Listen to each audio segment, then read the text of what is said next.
What's going on, everybody? It's Devlin Cassidy, aka the Scholar from Team Kingslayer Cards. I know I've been a little bit absent, but I've been just trying to branch out into other games that I've played, and so I wanted to get back into Yu-Gi-Oh as the team tries to branch out into more card games. So today at our university we held actually like a box tournament for the Smashers set that just came out. So I played Tenyi Swordsoul. I got third, so I got some packs, pulled a Centurion card. I don't know how much it's worth because I don't play this game enough, but looking forward to getting into it more. So without further ado, let's get into it. So pretty standard stuff. You have the triple Ecclesia, triple Longyuan, triple Moye, double Taya. All these get you into summoning tokens that become tuners. I know I'm not a real Swordsoul player yet because I don't have my fancy tokens yet, but these all become tuners, and so you become a synchro-based deck. Taya is kind of like a pseudo one-card combo if you find it off Emergence. Moye gives you a lot of value because when it's used with a synchro summon for draw, and then like the most clutch card of the day was the Longyuan because it burns for 1200 when you use it for a synchro summon. And then Ecclesia gets you into all of them by letting you special summon a copy from deck off of her tribute for a quick effect. And then she's also a tuner as well that sometimes comes up because you have to revive her off like Boxia and things like that. And then for the round out the Swordsoul pack, it's triple Emergence. It's the reinforcements of the army for the deck, and it also can alter levels, so it can give you access to like different synchro monster plays. So this lets you get into Yazi and things like that. Didn't make Yazi today; it just never really came up, but it's there. So you should always be thinking about maybe if you want to activate Emergence every time you banish this with a Taya. And then one Blackout. Only resolved it for its banish effect today to make another tuner because I got Veilered on my special summon of the Moye off the Ecclesia. So this just let me get that tuner, that token that I was supposed to get. But most of the time, like, this is a threat of, like, if you're like in an advantageous position and your opponent has to like break like crazy boards, they have to potentially like send this back if they can, or pop this just so that way you're not like blowing up their board to like start their turn. So that way you just kind of like hard stop. All that good stuff. Tenyi package, I'm playing triple Ashuna, 2 Vishuddha, 2 Adhara, and 1 Shatana. If I was going to change anything, I'd probably bump these up each by 1. These are just really good starters, and they let you loop and like have removal options. Like, I wish I had like more access to Vishuddha and things, just because my opponents would set up some like negates and stuff on board like that I'd bait, but then like I want to remove them for the following turn. So just like doing that with Vishuddha was pretty strong. And then Adhara letting you add back like your banished Tenyi cards and your banished Swordsoul cards is pretty important. And then Shatana's just here for like the combos with Boxia, like when you blow up the monk, you get to go in and just resummon the monk so you still have your non-effect monster up on field. And then 2 circle, 1 of the Dragon Cycle. The Cycle, I'm going to also probably bump up as well. This lets you play through Nib.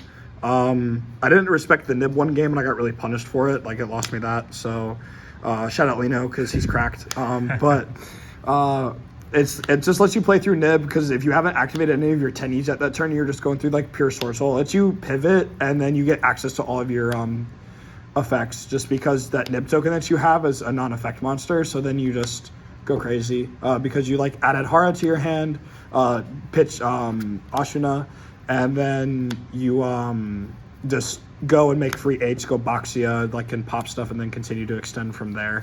And then Circle just lets you play out of things, so I think that card's still really good.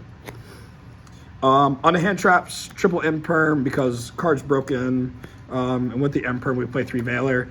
There's just a lot of stuff in the meta here that's like on summon does something, so like that's why the Imperm and the Veilers are really clutch. And then triple Ash because we hate searching, and then 2 Nib for any combo decks. I just like feeling this is like really comfortable because you're potentially able to just side this out if need be, but it also lets you have like a good going second against combo decks. So like I still think people need to respect the Nib for sure when playing this deck. And then for the last cards, 3 Droplet didn't come up at all today. Actually never drew this card once.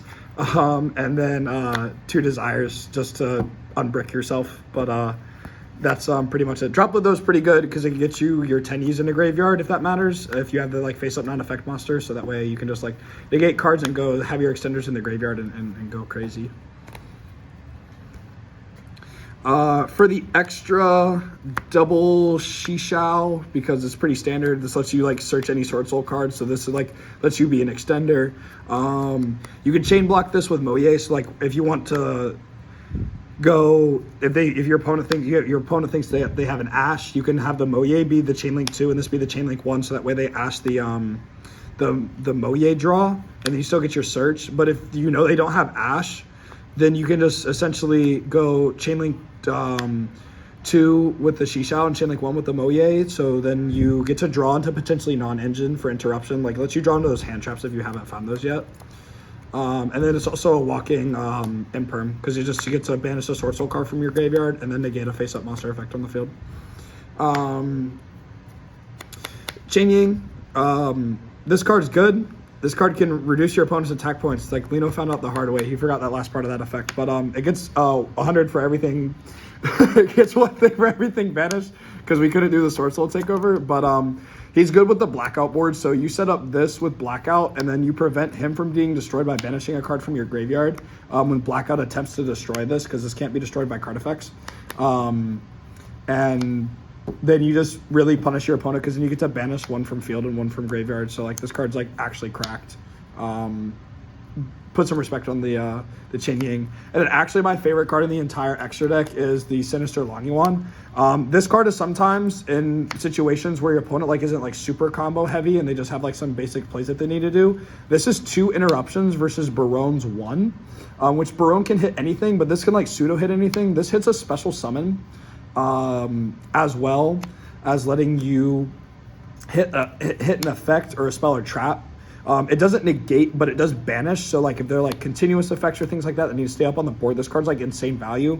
As well as that if this card's face up on the field and you go Yugioh and you made the Yugioh with the Moye, you get to add a card from your deck to your hand and then draw 2, because this draws a card when you synchro summon into another worm monster while it's face up on the field. So like this card's really good. Like you need to respect like your Swordsoul monsters at all times because this package is crazy, and like I think Long One needs a little more respect because of its free interaction.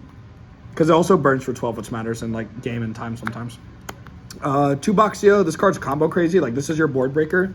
You get to spin 2 cards back to deck. It's pretty broken. I can't lie. And there's also an extender. So like if you have the monk, you get to go further to like call more tuners and extensions from your graveyard. So like if you make this with Taya, then you get to set up whatever you want to revive out of the graveyard with Boxia plus the Taya.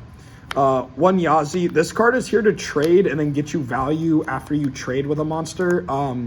It never came up for me today just because I was just able to make the negate boards or the interaction boards with like either Baron or the Sinister plus Yugioh, and it just really didn't matter. So like I didn't have to like necessarily trade with anything to either going second, just because in my sideboard you'll see I have a lot of board breakers.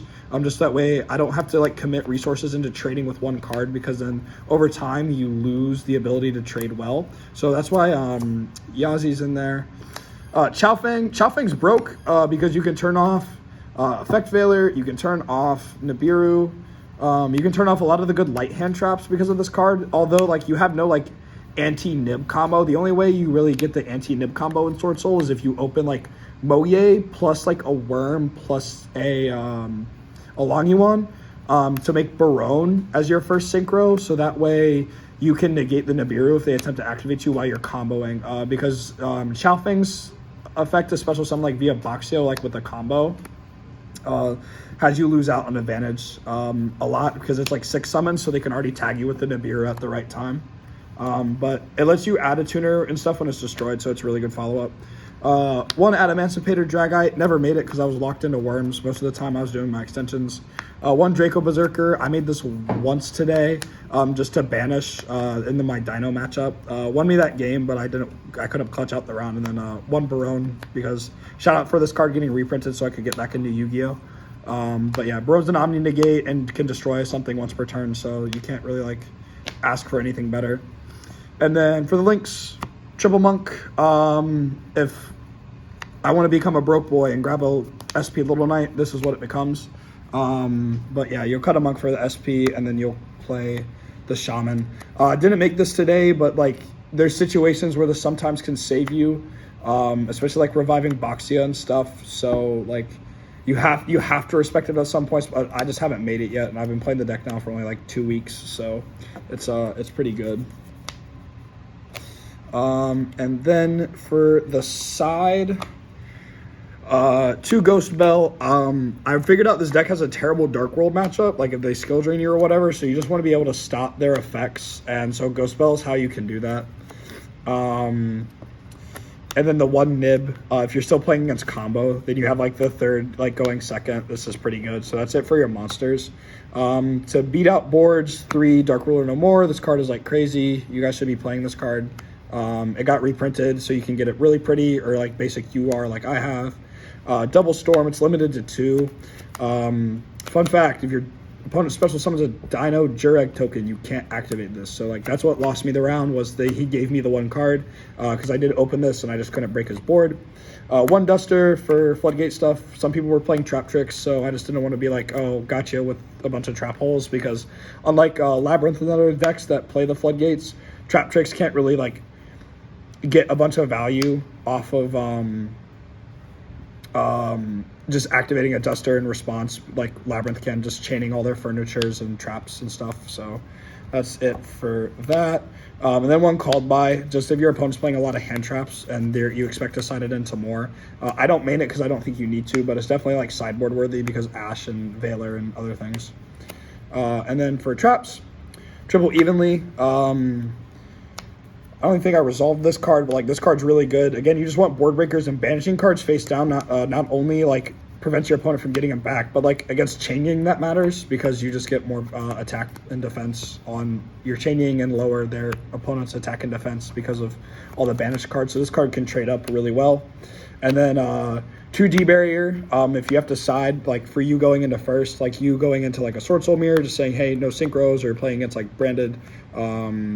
Saying no fusions and stuff is just like a turn skip, so they can't like outplay this card, so that's why we wanted to go ahead and grab barrier for if we lose the die roll and then want to go first, we just have this to like turn skip our opponent if we open it. But that is gonna do it. If you guys like the mat, if you guys love these like sleeves, go check out dankritual.com. They're my supply sponsor. I know they're a lot bigger in the Yu-Gi-Oh scene, so like as a Vanguard player primarily, like their products have been nothing but like fantastic, so please go check them out, because they keep you guys right. And then if you guys need any products, so like sealed products, I know like cases of 25 and stuff are still out. Make sure you guys go shop with Kingslayer cards, use the promo code SCHOLAR, save 5% off on your checkout, all that good stuff. I'm not looking to like mainly make new other various TCG like content like a lot, but just because I'm expanding, I definitely wanted to bring this to you guys, just because I like giving you guys a reflection of my life. So it was a lot of fun though to come back, play Yu-Gi-Oh, and play a very fun deck that I actually kind of wanted to try at some point. So nothing but worth it, getting able to play with friends. So it's really good. But that's gonna do it. I love you all. I hope you all have a wonderful rest of your day, wonderful rest of your week. Take care.